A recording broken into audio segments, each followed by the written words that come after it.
The Samsung Galaxy S26 Ultra is about to be announced, and we absolutely need to talk about 5 critical things that must improve over the S25 Ultra. Even if you are coming from an older Ultra model like the S24 Ultra, I want to share exactly what I think Samsung needs to fix. And I have some strong opinions about where Samsung needs to step up their game. Now, just for some context, I have been using the S25 Ultra as my daily driver for the entire year since launch day.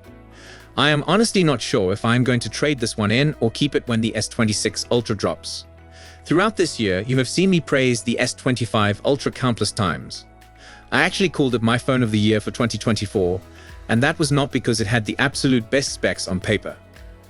There were definitely other phones with better options, superior specs, and even better features in certain specific areas.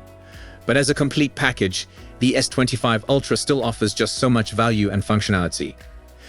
However, it is definitely not perfect, and there are some areas that really need serious work.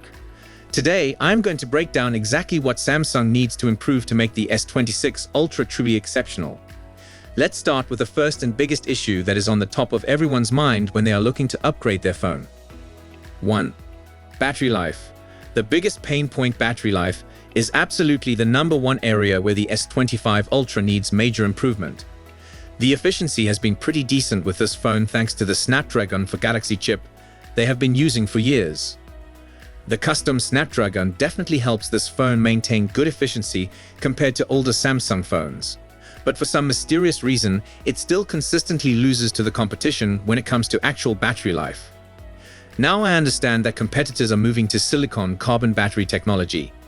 These silicon carbon batteries are still very young technology, so it is not completely likely that we will see that on Samsung phones just yet. But there are strong rumors suggesting we are going to see the same 5000 mAh battery capacity again. Samsung is probably banking on the fact that we might see slightly better battery life due to a more efficient chip. I would not say that thinking is completely wrong, but I really just want to see the actual battery capacity improve. It is absolutely a must-improve feature for the upcoming Ultra, and it would make the phone significantly better. One area where I consistently had issues with this phone is standby drain and heavy usage drain. Do not get me wrong, this is definitely a full-day phone for me and most users. But it never really impressed me because the battery life was much shorter than what I experienced on top competitors. The OnePlus 13, the iPhone 16 Pro Max, and even the Pixel 9 Pro XL had noticeably better battery life in my real-world testing. This S25 Ultra was just a one-day phone, and it feels like we are getting Ultra after Ultra after Ultra with the same 5000 mAh battery. Come on Samsung, we really need a meaningful upgrade in this department. 2. Charging speed, still behind the competition. The second major area that needs improvement is charging speed. This phone does have what Samsung calls super fast charging, but it is honestly not quite as fast as what we see on many other flagship competitors. Now, I do get a lot of comments from viewers saying, how fast do you really need it to charge? People often say charge is fast enough for their needs, and while that might be true for many fans, I am paying top dollar for what is supposed to be an ultra premium device. Even when you get good trade-in deals, you are still trading in the value of your previous phone. So you are technically still paying a significant amount for the new device. I just expect quite a bit more when it comes to charging speeds, especially for something called super fast charging. It has always been slightly better than iPhones in terms of charging speed, but it is definitely nowhere near the ultra-fast charging we see on phones like the OnePlus 13 or other Chinese flagship devices. I would really like to see much faster charging speeds, at least for wired charging. It does not necessarily have to be super fast wireless charging, but wired charging should be significantly improved. This is just something that never really impressed me about the S25 Ultra.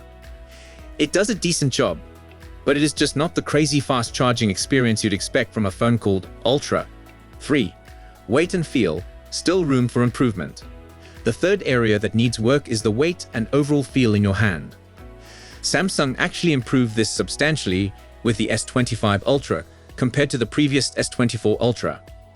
I talked about this improvement extensively throughout the year. Even though this phone does not look quite as iconic as the S24 Ultra in terms of that classic Samsung design language, it definitely felt better on the sides. It feels notably better in your hand with improved weight distribution.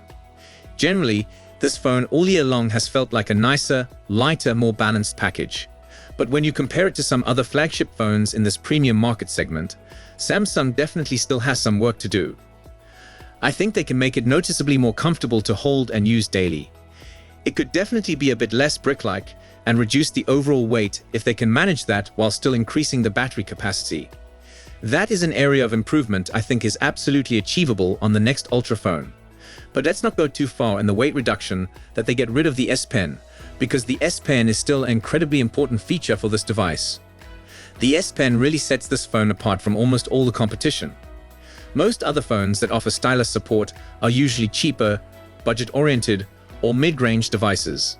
They simply do not have the same level of functionality and precision as Samsung's S Pen implementation.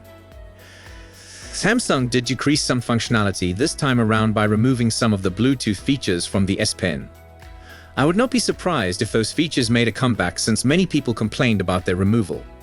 But I also would not be shocked if they did not return, because Samsung's research probably shows that not everyone actively uses the S Pen. Back to my third point about weight though, I do think Samsung should and needs to improve in this specific area. They were already headed in the right direction with the S25 Ultra. I just want to see them take it even further. I want it to get even more comfortable and lighter for everyday carry, because it truly is a beast of a phone. It is amazing to use for productivity and media consumption, but sometimes it does feel a bit too big and heavy for extended use. I understand you have the S26 Plus and other models for people who want something thinner and lighter. You can even go for the Galaxy Z Flip if you want something more compact and pocketable. But that is not what I am suggesting here. I am saying we can probably make this Ultra phone a bit more comfortable while improving battery technology. We could probably design a phone that is a bit more rounded at the corners and easier to grip. I think we are going to see some of that improvement with the S26 Ultra design. I do not mean rounded like the iPhone. I just mean a bit softer to hold and less brick-like in your hand. The S25 Ultra was definitely a major improvement over the S24 Ultra in this regard. I am just saying I think we could get even more comfortable for daily use, while maintaining all the premium features. 4. Camera shutter lag, a frustrating issue. A must-improve area that really bothers me is the camera shutter lag. There has been noticeable shutter lag when you quickly pull this phone out to take a photo. It just takes a moment sometimes, even when switching between cameras, like flipping to the rear camera. You can actually see that delay happening in real time, and it is genuinely frustrating. It is just a bit slow when it comes to actually capturing the picture. Not always, but frequently enough to be annoying. When you are trying to capture quick movement or spontaneous moments, you can see the delay affects the final result. The delay in the shutter sometimes makes shots less crisp than they should be. Sometimes it actually turns out really well despite the delay, but generally I think Samsung can significantly improve shutter speed. That would be a really valuable improvement for the S26 Ultra that would make a huge difference in daily use. I do expect Samsung to change the look of these camera rings and possibly the housing around the camera system. Of course, every year you are going to see improvements to camera quality and features, but reducing shutter lag is the specific improvement I most want to see. Less shutter lag is something I desperately want Samsung to address, because this phone struggles notably in that department. 5. Overprocessing in photos, making things look artificial. The next issue is also camera related, but this one is definitely more subjective, and not everyone will care about this. I think this phone tends to overprocess photos quite a bit, making some images look somewhat artificial. Not necessarily photos of objects like camera lenses, but certain outdoor photos and portraits can look unnatural. They sometimes do not look quite as pleasant as the processing I see on Pixel phones or even some iPhone photos. But this is really subjective and depends heavily on personal preference. You can watch camera comparison videos and see that you might prefer Samsung's photo processing in some situations. Other times you might strongly prefer the results from other flagship phones, but skin tones and natural scenes sometimes just do not look completely natural on Samsung devices. So I do think the photo processing algorithms could be improved to deliver more natural-looking results. We could definitely improve the overall quality and realism of photos, because sometimes they look slightly artificial due to aggressive processing. This is just something related to the camera system where we can always see improvements. The camera is incredibly sharp though, and it does offer features like 8K log recording for video creators. But I find this phone to be one of those devices where I frequently switch to Pro mode because I want to control the settings myself. To get the absolute best results from this phone, I almost always use Pro mode on the Samsung S25 Ultra. I think you can get much better, more natural results by manually tweaking the camera settings yourself. But not everybody wants to mess around with manual camera settings, and most people just want to point and shoot. For that reason, I would really like to see Samsung improve their automatic photo processing. Along with the rear cameras, it would be fantastic to see a super ultra-wide front-facing camera, like we have seen on recent Apple devices. I am not sure we are going to see that feature on the S26 Ultra, but it would be really nice for video calls and selfies. But I do have one important bonus issue to share with you, and that is software smoothness. This phone has been incredibly fast throughout the year, but one area where it has not felt quite up to par with other flagship phones is overall smoothness. It is definitely super fast and responsive for opening apps and multitasking. But to me, it does not feel as smooth and fluid as OnePlus software or some other Android skins. Samsung could work a bit more on the overall polish and refinement of their user interface. Sometimes this phone does have micro stutters that are very small, and you have to look closely to notice them. But it does tend to have these tiny stutters here and there during navigation and scrolling. It never crashes apps and has been super stable throughout my year of testing. I'm just saying they could work on improving the polish and smoothness of the user interface. It feels like this is the Ferrari of smartphones, incredibly fast and powerful. But it is definitely a little rough around the edges in certain areas of the software experience. Some people can definitely notice how smooth and buttery other Android skins feel compared to Samsung's One UI. Samsung's software feels very fast, but other interfaces feel more fluid and refined. That said, I tend to prefer Samsung's speed for productivity tasks, multitasking, DeX mode, and S Pen functionality. It's been really excellent in those departments, and I have praised it multiple times throughout the year. But software smoothness and overall polish can always be improved. I think we are going to see significant improvements with One UI 8.5, which I covered in previous videos. Samsung is actively working on these issues, but I'd still like to see how much the S26 Ultra improves in this area. There are probably more things I could identify that should be improved on the next Ultra device. We could reduce the bezels even more if Samsung wanted to push the design forward.